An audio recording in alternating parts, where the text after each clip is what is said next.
Advice ni Robin Padilla, wag sumuko daw po. My advice to him is never surrender to a foreign power. Ang gusto po kasi nila humarap sa Korte ng Pilipinas. Sandali, wala namang nagkaso sa Korte ng Pilipinas. Meron, kinasuhan sila at nagsampa ng kaso doon sa ICC. Nararapat lang ho yata. Lalo na ang pinag-uusapan doon po, mga kababayan, ay yung 2012 hanggang 2019 na ang Pilipinas po ay naka-join force po sa ICC. Di ba? So dapat doon magpaliwanag.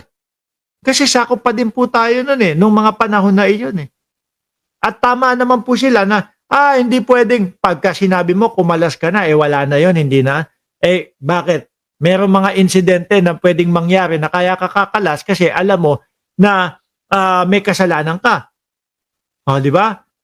Nandun po sa kasulatan po yun na meron ng jurisdiction na kahit kumalas ka na, basta yung mga nangyaring panahon na yun, nandun ka pa sa ICC, kailangan pa din na i-trial ka.